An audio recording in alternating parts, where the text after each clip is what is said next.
მერაბ დვალიშვილმა შემდეგი ოპონენტი დაასახელა. რატომ ცდილობს ილია თოფურია რომ დიდრად გამოჩნდეს? მაკგრეგორი ჩენდლერის წინააღმდეგ ბრუნდება. ეს და სხვა ახალი ამბები ამ ეპიზოდში. თუ შეგიძლია მოიწონე ვიდეო, უფრო მეტიც თუ შეგიძლია გამოიწერე არხი. ბაუტისტამ მზად არის დაამარცხოს ნურმაგომედოვი და იბრძოლოს UFC-ს ტიტულისთვის. ჩემი აზრით ეს უნდა მოხდეს. ეს ზედიზედ მეცხრე გამარჯვება იქნება. თუ მე მოვიგებ, ჩემი უკანასკნელი სამი ოპონენტი იქნება ჯოზე ალდო, პაჩი მიქსი და უმარ ნურმაგომედოვი. 9 მოგებიანი სერია. არ ვიცი კიდევ რისი გაკეთება შეიძლება. მერაბსაც იგივე არ ჰქონდა 9 გამარჯვებიანი სერია. მასაც ძალიან ბევრი შრომა მოუწია, რათა სატიტულო ბრძოლის შანსი მიეღო. იმედი მაქვს, რომ ის ამას დაინახავს და ჩემს მიმართ იგივენაირ სამართლიანობას გამოიჩენს. განაცხადა ამერიკელმა მებრძოლმა MMA ჯანკისთან ინტერვიუში. ეს UFC 320-ის აქტუალური ქარდია, რომელიც 5 ოქტომბერს გაიმართება. კომენტარებში დაგვიწერე ამ ბრძოლის პროგნოზები. ესენი კი ჩემი არჩევანია. მაგომედოვი დაამარცხებს ფაიფერს, ზალალი დაამარცხებს ემეტს, პროჰასკა დაამარცხებს რაუნდრის, მერაბ დვალიშვილი დააფინიშებს სენტ ჰეგენს და ანკალაევი გაიმარჯვებს პერეირასთან რემატჩში. თოფურია ყვება რომ ახლა 200,000-იანი თვითმფრინავებით დაფრინავს ესპანეთიდან ამერიკაში და უკან. რომ ის გადავიდა ბიზნეს კლასიდან პირად თვითმფრინავებზე. შენ შეგიძლია რომ თავისუფლება მისცე რომ ასე იმგზავრო და ამის აუცილებლობას ხედავ თუ არა? არის ეს ის რაც შენც გინდა? არა, სადი ფრენდა. რაღაც არ მგონია რომ ის პირადი თვითმფრინავით მიფრინავდეს ამერიკიდან. ოლივეირასთან ბრძოლის შემდეგ ის სადღაც გაფრინდა. ის ემირეითით თუ იუნაიტედით გაფრინდა. ხალხი უღებდა თვითმფრინავში. გეუბნებით. ის ცდილობს რომ გამოჩნდეს არარეალურად მდიდარი.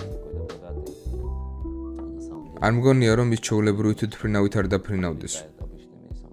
ხომ არის ვიდეო, სადაც ის ჩვეულებრივი თვითმფრინავში ზის ოლივეირასთან ბრძოლის შემდეგ თავის მეუღლესთან ერთად. კომპანიას იუნაიტედი თუ რაღაც ქვია. ის არ გამოიმუშავებს ისეთ თანხას, რომელიცაც შეიძლება გაფრინდე ჯეტით ამერიკიდან ევროპაში ან საქართველოში. იმიტომ რომ თუ მან გამოიმუშავა 2-3 მილიონი დოლარი, მხოლოდ თვითმფრინავი დაუჯდებოდა 400-500,000 დოლარი. პრაქტიკულად უკვე ოფიციალურად აცხადებენ შენს ბრძოლას დენ ჰუკერთან, მაგრამ ოფიციალური კონტრაქტი ჯერ არ არის. ეს უბრალოდ მე ვთქვი რომ დაახლოებით კატარში ვიბრძოლებდი. ჰუკერმა თქვა რომ ჩემთან სურს ბრძოლა.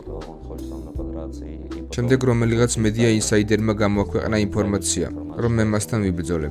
თქვენს რომ ამ ბრძოლას გეგმავენ, მაგრამ ჯერ ოფიციალურად არაფერი არ არის. მე ვუთხარი რომ მზად ვარ, უბრალოდ მითხარით როდის.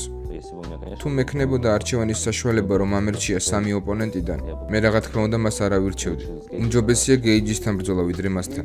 გეიჯი და პიმბლეტი როგორც მესმის, ხო? ხო, გეიჯისთან და პიმბლეტთან უფრო საინტერესო იქნებოდა ვიდრე ჰუკერთან.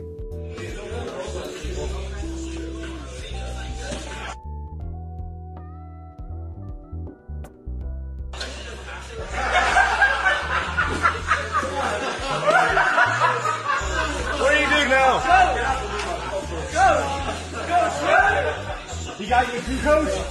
No, coach. He does? What'd you do? შენ ვის წაიყვანდი შენთან ერთად? 3 კონკრეტული მებრძოლი. აი წარმოიდგინე რომ შენ ამერიკაში სადღაც გეტოში 10 კაცის წინააღმდეგ სასტიკი ბრძოლა წამოიწყე. პირველ რიგში ხამზატს ავირჩევდი.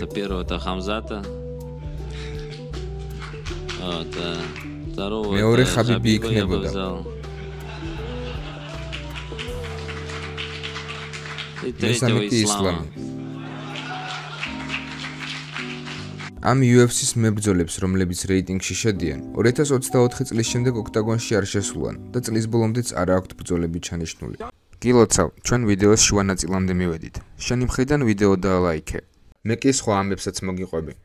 ჯონ ჯოუსმა სახალხოდ გამოაცხადა, რომ თეთრ სახლში სურს ბრძოლა. წინა კვირასაც კი გრემიზე თუ რაღაც ადგილზე იყო. წითელ ხალიჩაზე იდგა და საუბრობდა იმაზე, თუ როგორ დაბრუნდა ნარკოტესტების სიაში. თუ როგორ სურს მას ბრძოლა თეთრ სახლში. მაგრამ დანა ვაითი მის მიმართ ყველაზე მკაცრია, რაც ოდესმე ყოფილა. მახსოვს, როდესაც ბრძოლა გააუქმა ჩეილის წინააღმდეგ. დანა ვაითმა თქვა, რომ ის არასოდეს იქნება ჰედლაინერი. როგორც ჩანს, ამ მომენტისთვის ის უკან აღარ დაიხევს და არ მისცემს უფლებას, რომ ამ თეთრი სახლის ღონისძიებაზე იყოს და თუ გულწრფელი ვიქნები. არ ვიცი თუ დავეთანხმებოდი. ალბათ მივცემდი უფლებას, რომ ებრძოლა. თუ მას სურს, რომ ებრძოლოს, უფლებას მივცემდი, რომ ებრძოლა. შერეული საბრძოლო ხელოვნებები გლობალური სპორტია. და ეს ის სპორტია, რომელიც ყველას უყვარს. ჩვენ მსოფლიოს გარშემო უჭერთ მხარს ხალხს. და დღის ბოლოს ჩვენ ხომ თეთრ სახლში ვჩხუბობთ. შენ გჭირდება ამერიკელი ხალხი, რომელსაც გამარჯვება შეუძლია. წარმოიდგინე, რომ ვართ თეთრი სახლის ეზოში და ამერიკელები ვერ იმარჯვებენ ბრძოლებს. და ეს შეიძლება მოხდეს კიდეც. და როდესაც წარმოიშვა წინადადება, რომ მაკგრეგორი და ჩენდლერი იბრძოლებდნენ, ჩენდლერი სუბსტანციური ანდერდოგი იქნება, როგორც უნდა იყოს. იმის და მიუხედავად, რომ კონორს ძალიან დიდი ხანი აღარ უჩხუბია, კვლავ ფავორიტი იქნება, რათა დაამარცხოს მაიკლ ჩენდლერი. ჯერა რომ უნდა აბრძოლო. ჩემი აზრით, ისეთი რაღაცები უნდა ჩაუწერო კონტრაქტში, რომ ძალიან ღირებული იყოს. და ძალიან წამგებიანი თუ კონტრაქტს არ შეასრულებ. თვალიშვილმა სენთეგენის და იანის შემდეგ პრეტენდენტი დაასახელა. იმედი მაქვს, რომ ბაუტისტა დაამარცხებს უმარს და ის იქნება შემდეგი ვისთანაც ვიბრძოლებ, იმიტომ რომ ის ძალიან კარგი მებრძოლია. მას კარგი გამარჯვებების სერია აქვს და ბევრი ძლიერი ოპონენტი დაამარცხა. ისიც იმსახურებს სატიტულო ბრძოლას. უბრალოდ მისი ნათესავისგვარი ნურმაგომედოვი არ არის. ამიტომ მას უწევს 9 ბრძოლის ზედიზედ მოგება, რათა სატიტულო ბრძოლა მოიპოვოს. განაცხადა დვალიშვილმა MMA Junkies-თან ინტერვიუში.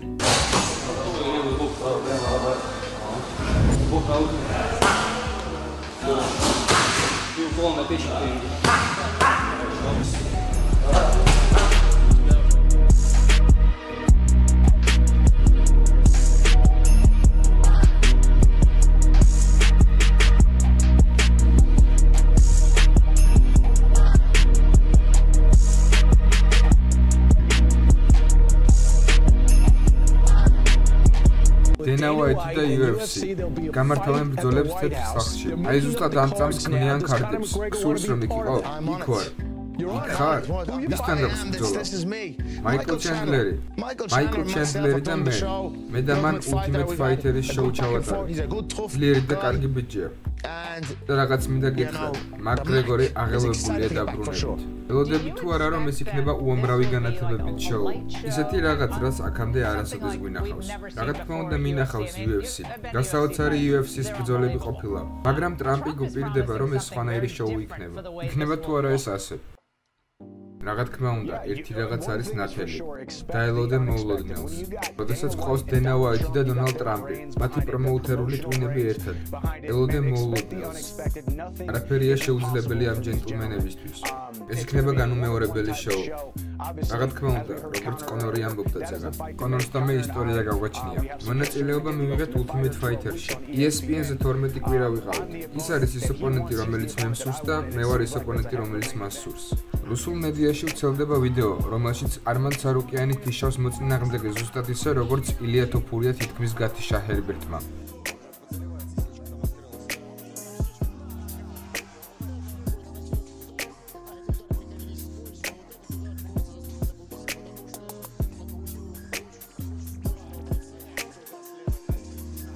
რაფაელ ფიზიევი ოლივეირასთან ბრძოლას ტრამვის გამო ჩაეხსნა. გლოვერ ტეშეირა ამბობს, პერეირა მთელი ბრძოლის განმავლობაში დააპრესინგებს ანკალაევს. პირველი რაუნდი ბრუტალური იქნება. საქმე იმაში არ არის, რომ ის გაბრაზებული გამოვა, არამედ იმაში, რომ ის იგივენაირი განწყობით და აგრესიით გამოვა, როგორც აქამდე გამოდიოდა. ეს ბრძოლა ბევრად დინამიური იქნება. პუატანი მთელი ბრძოლის განმავლობაში დააპრესინგებს მას, იმიტომ რომ ამისთვის მზად იქნება. მებრძოლები ფსიქოლოგიურად განსხვავდებიან. მე ყოველთვის 7 ვიყავი ყველა ბრძოლაში, მაგრამ მეც მქონდა ჩემი ფსიქოლოგიური ჩავარდნები. პუატანი ძალიან თავდაჯერებულად და გაწონასწორებულად გამოიყურება. დარჩენილი 3 კვირის განმავლობაში ჩვენ ყველანი ერთად გავაბაზრებთ მის სტრაიკინგს. ტაიმინგს გავაუმჯობესებთ. და ეს ბიჭი მთლიანად იქნება მზად 5 რაუნდიანი ბრძოლისთვის. თქვა ბრაზილიელმა მწვრთნელმა გლოვერ ტეშეირამ. დღეისთვის სულ ეს იყო. არ დაგავიწყდეს არხის გამოწერა. ჟურნალისტი ძალიან მალე დაგიბრუნდება.